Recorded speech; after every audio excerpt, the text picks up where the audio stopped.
정의당 수석대변인 김희세입니다. 브리핑하겠습니다. 어제 민주당이 중대재해처벌법 50인 미만 사업장 적용 유예를 거부하겠다고 어렵게 다시 결정했습니다. 민주당 지도부는 2년 후 산업안전보건청을 설립하기 전까지 법 적용을 추가 유예하자는 정부 여당의 제안에 사실상 중재법 유예 수용 직전까지 갔다가 정의당과 유가족의 호소 끝에 입장을 선회했습니다. 국민의 생명을 지키고 일터를 안전하게 만드는 법을 자꾸 흔들려는 정부와 여당은 당장 파렴치한 행동을 중단해야 합니다. 공포 마케팅과 거짓 선동, 온갖 꼼수와 협박을 중단하고 이제 그만 법이 제대로 시행될 수 있도록 지원책 강구에 힘써야 할 때임을 다시 한번 강조합니다. 어제는 중재법 개약 결정을 막아냈다지만 국민의 생명을 지키기 위한 법을 자꾸 조건부와 거래 수준으로 만드는 민주당의 태도를 지적하지 않을 수 없습니다. 애시당초 민주당이 노동자의 목숨을 담보로 한 협상은 있을 수 없고 중재법 적용 유예는 여지가 없다는 입장을 명확히 했다면 이런 꼼수와 정치 공방으로 법 적용이 다시 위태로워지는 일이 생기지는 않았을 것입니다. 민주당 태도가 보다 단호했다면 윤석열 정부는 중재법 유예라는 어리석은 꿈을 꾸기보다 법의 시행을 위한 준비에 더 열을 올릴 수 있었다는 점을 명확히 지적합니다.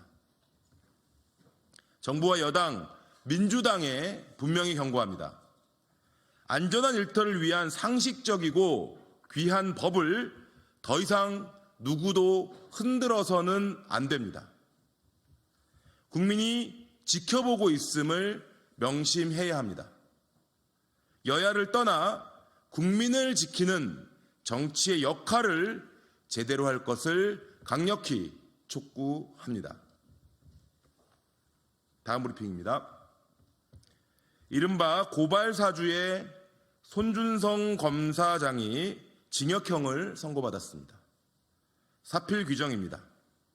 재판부는 손 검사가 정치적 중립을 정면으로 위배했다고 질타했습니다. 이로써 검찰이 중립성을 땅바닥에 패대기친 사실이 명징해졌습니다. 검찰은 국민 앞에 속죄하고 그런 검찰을 이용해 정치적 이득을 보려고 했던 권력 역시 반성해야 할 것입니다. 2020년 총선 당시 손준성 검사가 정치권 인사들의 고발 명단을 정리, 외부에 전달하여 고발을 사주했고 고발장의 피해자로 직시된 인물은 윤석열 대통령과 김건희 여사, 한동훈 국민의힘 비대위원장 등이었습니다. 누가 봐도 뻔한 차기 권력을 밀어주고 지치 득거하기 위한 고발 사주였습니다. 이런 중대 혐의에도 손준성 검사장은 승승장구했습니다. 다른 건도 아닌 선거법 위반 혐의를 받고 있던 검사를 주요 보직에 임명하는 것은 상식에도 어긋날 뿐더러 무소불위의 권력을 국민 눈치 하나 보지 않고 휘두른 것에 불과합니다. 썩어 빠져있는 검찰의 현 주소입니다. 검찰은 지금이라도 제대로 된 반성을 하고 검찰의 중립성을 바로 세우기 위한 대책을 내놓아야 합니다. 검찰이 정권의 하수인이라는 스스로 쌓은 오명을 이번에는 정말로 벗기 바랍니다.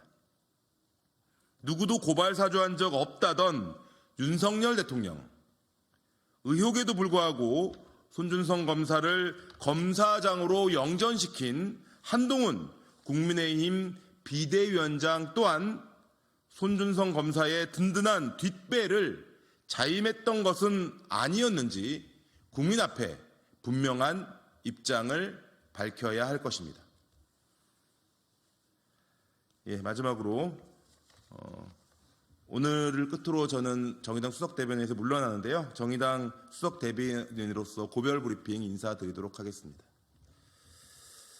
오늘 저는 이 브리핑을 마지막으로 정의당 수석 대변인직에서 물러납니다. 정의당이 선거연합정당인 녹색정의당으로 새롭게 출발하는 때에 맞춰 더 큰 활력과 도약을 위해 새술은 새없는 좋은 변화의 뜻입니다. 그동안 부족한 저를 많이 도와주시고 많은 가르침을 주신 기자 여러분, 또 옆에 수어통역사 선생님들, 국회 관계자 여러분 정말 고맙습니다. 정의당 당원, 당직자, 시민 여러분들께도 감사의 인사를 드립니다.